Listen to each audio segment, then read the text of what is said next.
नमस्कार, आप देख रहे हैं उत्तराखंड दोपहर और मैं हूं आपके साथ लता। चलिए शुरू करते हैं उत्तराखंड की अहम खबरों का सिलसिला। ऋषिकेश से कर्णप्रयाग रेलवे लाइन में आने वाले बेरोजगारों के लिए हिमालय बचाओ आंदोलन के समीर रतोड़ी आगे आए हैं। दरअसल समीर रतोड़ी ने जिलाधिकारी से मिलकर युवाओं को रोजगार देने की बात कही है। तो वहीं समीर रतोड़ी का यह कहना है कि मामले में जिलाधिकारी ने सकारात्मक कार्रवाई करने की बात कही है।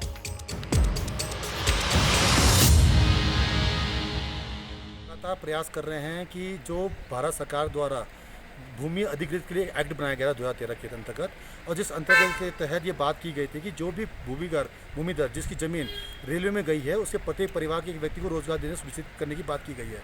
हमने उनसे दोबारा अपील करी है। रेलवे बोर्ड से बात की गई थी। रेलवे बोर्ड कोरोना काल के चक्कर में रेलवे बोर्ड ने अभी तक उस पर कोई एक्शन नहीं लिया है।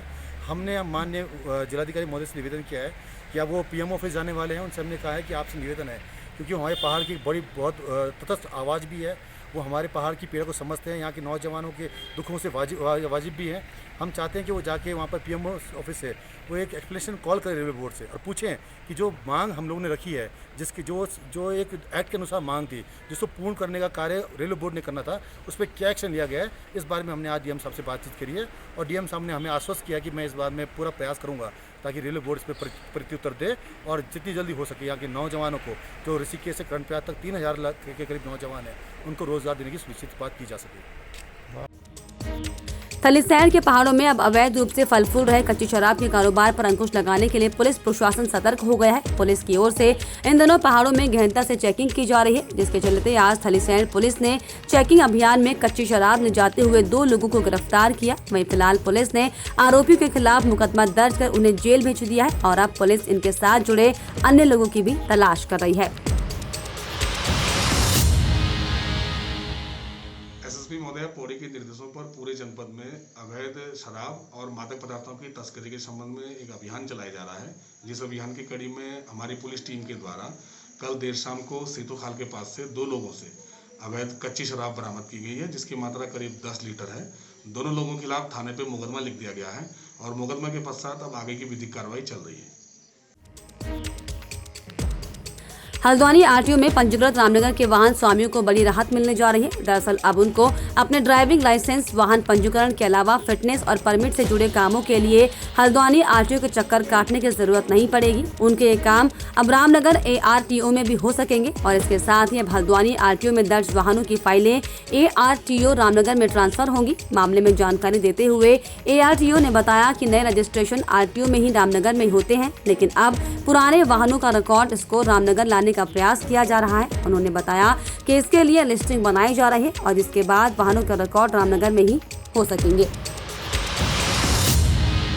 ये तो न्यू रजिस्ट्रेशन वगैरह तो सब हमारे इस ऑफिस में हो ही रहे हैं और ये मसला इस बात को लेकर के था कि जो पुराने वाहन हैं जो कि हल्द्वानी RTO ऑफिस में रजिस्टर्ड हैं और रामनगर के रहने वाले लोगों के, उन्हें अपनी गाड़ी को ट्रांसफ़र कराना हो, गाड़ी का लोन कटवाना हो, गाड़ी की फिटनेस करानी हो, इन समस्त कामों के लिए बार बार हल्द्वानी के चक्कर लगाने पड़ते हैं। तो अब उनके रिकॉर्ड्स को यहाँ लाने का प्रयास चल रहा है। इसके लिए लिस्टिंग बनाई जा रही है और जल्दी ही वो सारे के सारे रिकॉर्ड्स, इलेक्ट्रॉनिक रिकॉर्ड्स सारे के सारे हमारे कार्यालय में आ जाएंगे और वाहन स्वामियों को अपने काम कराने के लिए हल्द्वानी के चक्कर नहीं लाने पड़ेंगे। किसी कार्यालय से उनके काम किए जा सकेंगे। टिहरी की औद्योगिकी यूनिवर्सिटी भरसार और रानीचौरी कैंपस को अब मैनपावर की कमी से जूझना नहीं पड़ेगा। दरअसल भरसार और रानीचौरी कैंपस लंबे समय से मैनपावर की कमी से जूझ रहे हैं, जिसके चलते यूनिवर्सिटी को संचालित करने में दिक्कतों का सामना करना पड़ रहा है। वहीं टिहरी के रानीचौरी यूनिवर्सिटी के कुलपति AK कर्नाटका ने बताया कि विश्वविद्यालय ने 68 सहायक अध्यापकों के आवेदन निकाले हैं, तो वहीं आवेदन भरने की आखिरी तारीख 30 अक्टूबर तक रखी गई है।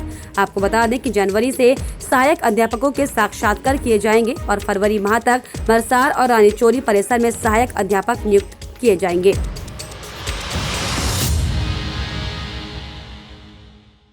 सबसे पहले काम ये किया है कि 68 सहायक प्राध्यापक और समकक्ष के मैंने पद निकाले हैं और जिसको कि आवेदन देने की तिथि अक्टूबर 30 तारीख, और यदि कोरोना का प्रकोप कम रहा तो मैं जनवरी 1 तारीख से इसके इंटरव्यू लगाऊंगा और फरवरी में मैं आपको 68 ये सहायक प्राध्यापक भरसार में और रानीचौरी में मैं नियुक्त करूँगा। इसके साथ ही मैं जो ड्राइवर्स हैं, जो दूसरा हमारा कार्यक्रम है, अकाउंटेंट है और क्लर्क है, इनकी विज्ञप्ति निकालने जा रहा हूँ। उसके बाद फिर मैं एसोसिएट प्रोफेसर और प्रोफेसर की, क्योंकि वो संख्या बहुत ज़्यादा नहीं होती है, क्योंकि हमारे पास जितनी एसोसिएट और प्रोफेसर की संख्या है वो इन 68 से भी कम है, तो उसको भी फिर मैं विज्ञापित करूँगा।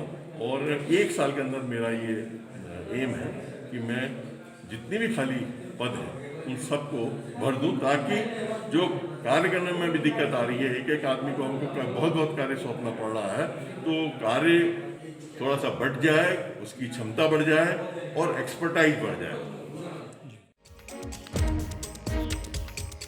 रामनगर कार्बेट टाइगर रिजर्व में वन्यजीव सप्ताह के आयोजन को लेकर तैयारियां की जा रही हैं और इसकी तैयारियों को लेकर आज वन्यजीव प्रेमियों के साथ कॉर्बेट प्रशासन ने एक बैठक की है। इस दौरान वन्यजीव प्रेमी संजय छिवाल ने बताया कि वन्यजीव सप्ताह 1 से 7 अक्टूबर तक मनाया जाएगा और बैठक में कोरोना के चलते इस कार्यक्रम के आयोजन को लेकर खास योजना बनाई गई है। इस बारे में जानकारी देते हुए टाइगर रिजर्व के निदेशक राहुल कुमार ने बताया कि इस आयोजन का मुख्य उद्देश्य वन्य जीव संरक्षण के साथ ही इसके बारे में लोगों को जागरूक करना है, लेकिन कोविड-19 के चलते इस बार के आयोजन को लेकर एहतियात बरतने और खास जागरूकता को लेकर ये बैठक में बातें की गई हैं।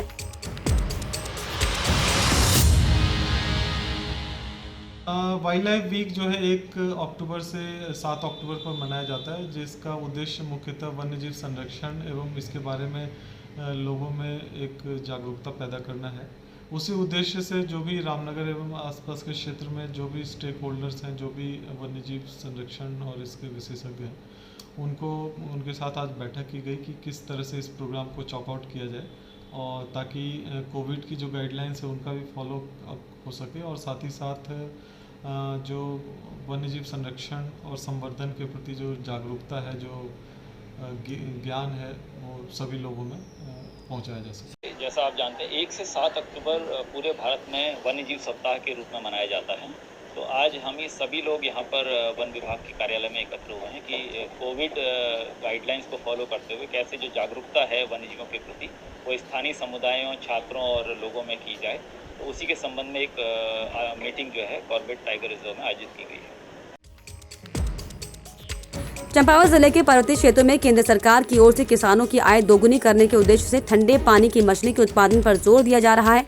दरअसल नीली क्रांति योजना के तहत मत्स्य उत्पादन को लेकर भारतीय कृषि अनुसंधान परिषद की ओर से जिले के छीड़ापानी में ठंडे पानी की रेनबो ट्राउट मछली की ग्रोथ और उत्पादन बढ़ाने पर शोध कार्य किया जा रहा है। लगभग 3 माह तक चलने वाले इस अनुसंधान के सफल रहने पर उसका पेटेंट कराया जाएगा। संस्थान के प्रभारी डॉक्टर किशोर कुणाल ने बताया कि जिले के पहाड़ी क्षेत्र में बहने वाले नदी नालों में रेनबो ट्राउट प्रजाति को बढ़ावा देने के लिए केंद्र में शोध किया जा रहा है।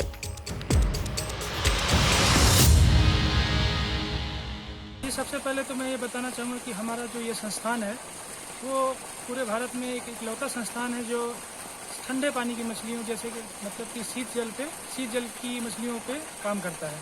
हमारे यहाँ जो शीत जल की जो मुख्य जो प्रजाति है वो रेनबो ट्राउट और स्नो ट्राउट है।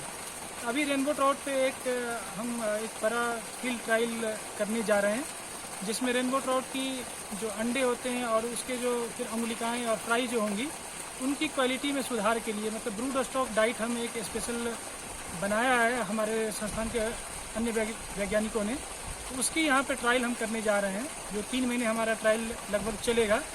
उसमें ये हम जान पाएंगे कि हमारा जो बनाया हुआ फीड है उससे इनके ब्रीडिंग में और एग की क्वालिटी में और एग के नंबर में कितना सुधार हुआ है और आगे ये टेक्नोलॉजी, ये फीड हम किसानों को दे पाएंगे, जिससे उनको अच्छी पैदावार मिलेगी और वो अपने क्षेत्र में अपनी इनकम को दोगुना कर पाएंगे, अपने क्षेत्र में तरक्की कर पाएंगे। हेमवती नंदन बहुगुणा गढ़वाल केंद्रीय विश्वविद्यालय की यूजी, पीजी और व्यावसायिक पाठ्यक्रमों की परीक्षाएं आज से शुरू कर दी गई हैं, जिसको लेकर विश्वविद्यालय प्रशासन की ओर से तैयारियां पूरी हैं। छात्रों की थर्मल स्क्रीनिंग करने के बाद ही परीक्षा केंद्रों में छात्रों को अंदर भेजा जा रहा है। वहीं गढ़वाल विश्वविद्यालय के बिड़ला परिसर में 3 पालियों में परीक्षाएं आयोजित की गई हैं। आज से शुरू हुई गढ़वाल विश्वविद्यालय के 3 परिसरों सहित संबंध महाविद्यालयों में कुल 135 परीक्षा केंद्र बनाए गए हैं, जिनमें फाइनल सेमेस्टर के 41,000 छात्र छात्राएं परीक्षा में शामिल होंगे। वहीं गढ़वाल विश्वविद्यालय के चौरस स्थित छात्रावास में एक छात्रा कोरोना पॉजिटिव पाई गई थी, जिसे आइसोलेशन में रखा गया है। वहीं विश्वविद्यालय के अधिकारियों का यह कहना है कि कोविड-19 से निपटने के लिए विश्वविद्यालय द्वारा पुख्ता इंतजाम किए गए हैं और जो भी छात्र इस बीच कोरोना संक्रमित पाया जाता है तो उनकी परीक्षाएं यूजीसी के नियम के अनुसार बाद में ही आयोजित की जाएंगी।